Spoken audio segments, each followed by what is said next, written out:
السلام عليكم، حياكم الله اخوياني متابعي قناة الصيد والمقناص، يا مرحبا بكم جميعا. الله يحييكم حياة كافية ووافية. قبل لا نبدأ اذكروا الله وصلوا على حبيبنا محمد رسول الله. خطأين فادحات يرتكبهم معظم الطواريح أثناء موسم المقناص أو أثناء موسم صيد الصقور الذي يبدأ من 1/9 لين الشهر 12 من كل عام. هاي الأخطاء كارثية وبمعنى الكلمة. اللي قلنا كارثية اللي هي تسبب فقدان الطير سواء كان بحر ولا شيهانة. راح نبدأ بأول خطأ يرتكبه الطاروح أثناء موسم الطرح، اللي يستخدمون النقل ويعتمدون على النقل أثناء موسم الصيد. كيف هي الطريقة الصحيحة باستخدام النقل وكيف ما أقع بالخطأ؟ أول طريقة اللي بدينا فيها، إذا كنت طاروح ورميت نقلك سواء كان في الصباح أو الظهيرة أو العصر، سواء كان ارتفاع الباشق متوسط أو عالي، رمينا نقلنا ارتفاع الباشق، اللي أبي منك تركيز على النقطة هاي، إنك تبقي مسافة بينك وبين الباشق النقل اللي أنت لاحقه. هذا النقل خلي في بينك وبينه مسافة، أقل مسافة تكون بينك وبين النقل هي 400 متر، حتى إذا جاء طير على الباشق ما يخاف منك وأنت تكون قريب عليه. فالواجب والأمر الصحيح أنك تبقي مسافة بينك وبين النقل.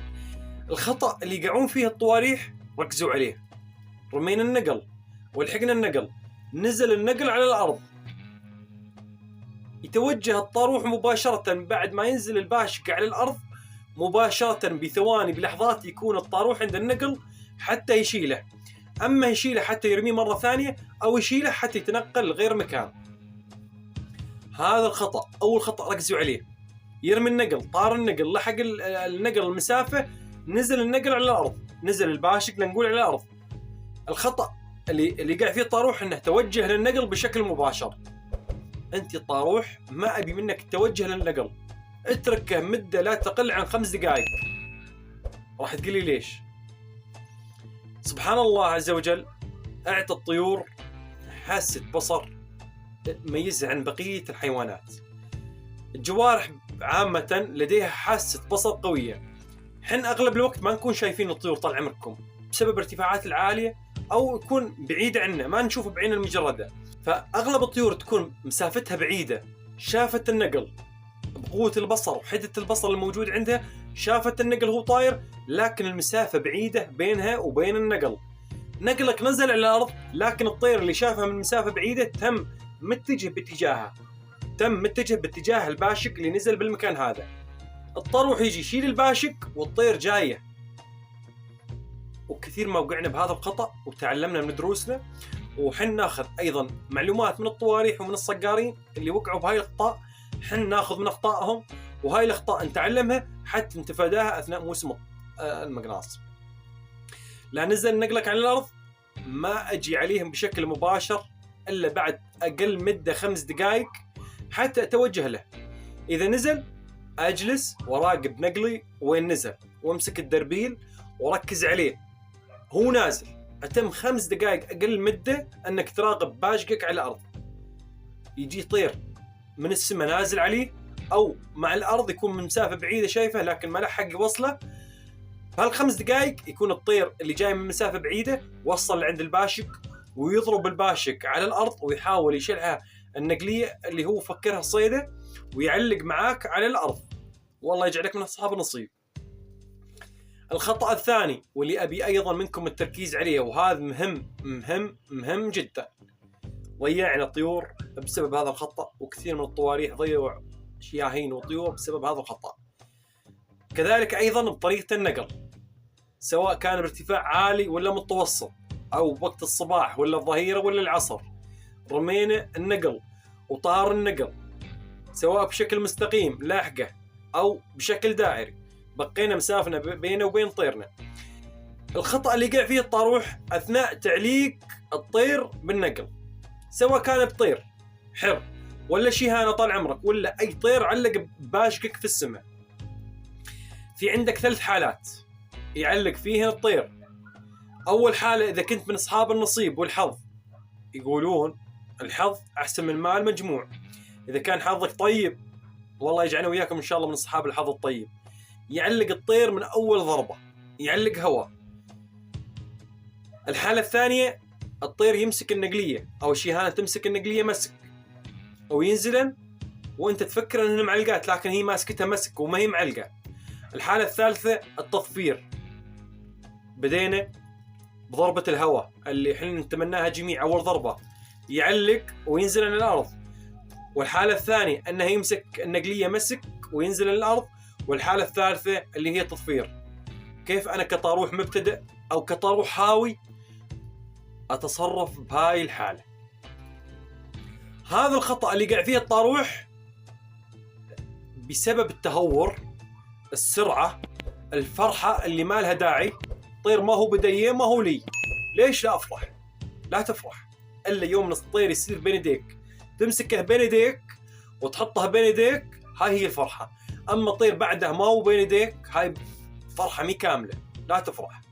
حتى يعني ما تنصدم، وحتى يعني ما تصيبك حالة يأس، أو حتى يعني بعض من الطواريح ما أبالغ دخلوا هاي الحالة وصلوا مسافة بينهم وبين الطير أمتار، وطار الطير والطير ما يتقدر بثمن. يا أما يعني لا سمح الله أنه يصيبك أزمة قلبية، يا أما سمح الله يعني يصيبك مرض مزمن، صدمة قوية.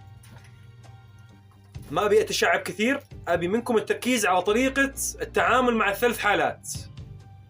اللي بدينا بأول حالة، علق معانا هواء.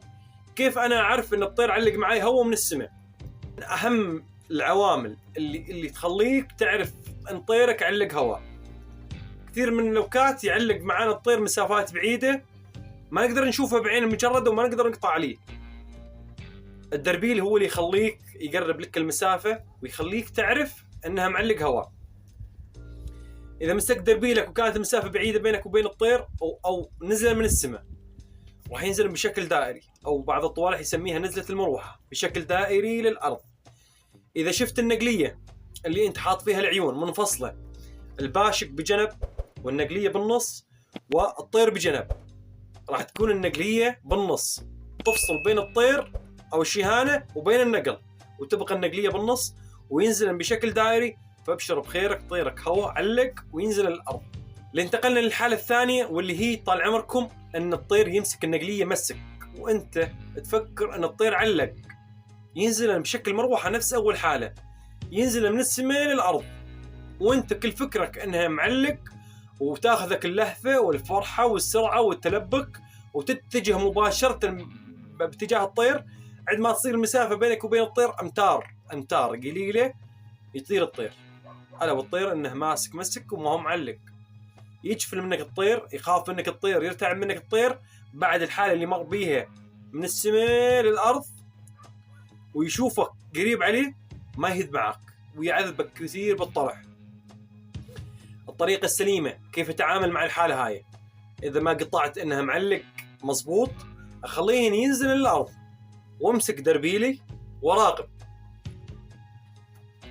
إذا بدأ الطير يسحب ويجر بجنب والباشق بيجر بجنب وتم يسحب فيه، والنقلية فصلت، بينت عليك النقلية أنها فاصلة بينك الطير وبين الباشق، توجه باتجاهه معلق إن شاء الله.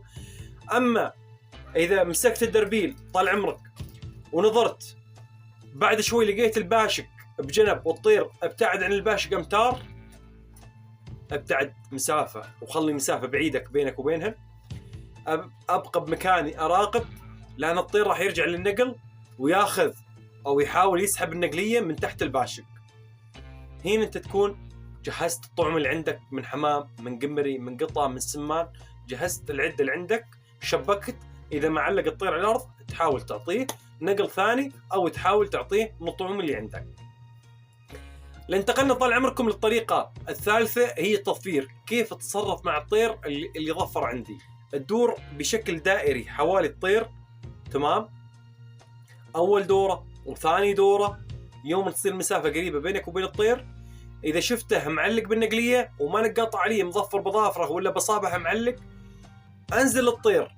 لنزلت للطير ما أجيه وجه بوجه، ما أجي وجهي بصدره أو وجهي بوجهه، لا، أخلي ظهر الطير بوجهي واتجه باتجاهه، حتى إذا طار الطير يحاول يسحب على اتجاهه، فاذا سحب باتجاهها يتم رجلين الطير شادات.